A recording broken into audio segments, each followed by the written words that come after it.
করে না আর কিছু করে না, এটা আমি জানি না স্যার। হ্যাঁ এটা আমি আর জানি না কিছু করে না।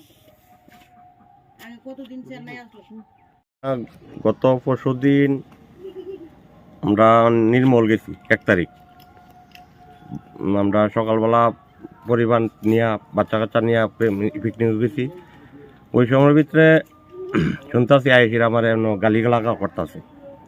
কিছু 2 সপ্তাহ আগে আমি তারে 2-3 জনে মিলে গিয়া সেরাতে ট্যাবলেট বাসে আমরা পরিবেশটা নষ্ট করতেছে দেখতেছি, আইতাছে যাইতাছে, বাইরের পোলাবেন লিয়ে আইতাছে, গাড়ি 2-3টা ডেলি আপ ডাউন করতেছে।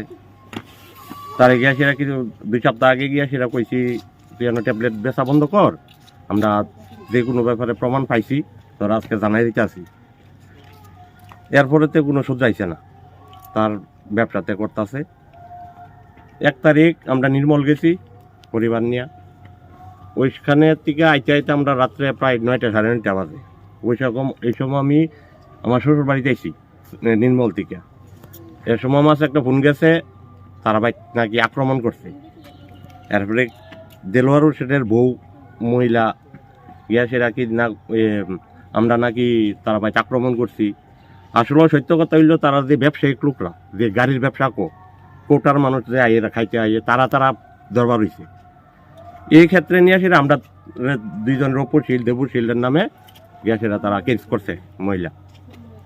ওখান এটা জনসাধারণের আমরা একলা না তো, এটা পুরা পরিবারের লেগিয়া আমরা এলাকার লেগিয়া আমরা চাই তার ড্রাগস ব্যবসা বন্ধ করুক। আর এন তারা বাড়ির ভিতরে যে আক্রমণ হয়েছে এটা তারার ব্যাপার নিয়ে হয়েছে। আমরা 2 জনের নিয়ে ফাঁসাইয়া তারা পুলিশ কেস করছে। না আমরা বাড়িতে যে আমি ছিলাম আমার শ্বশুর বাড়িতে চুরিলামে।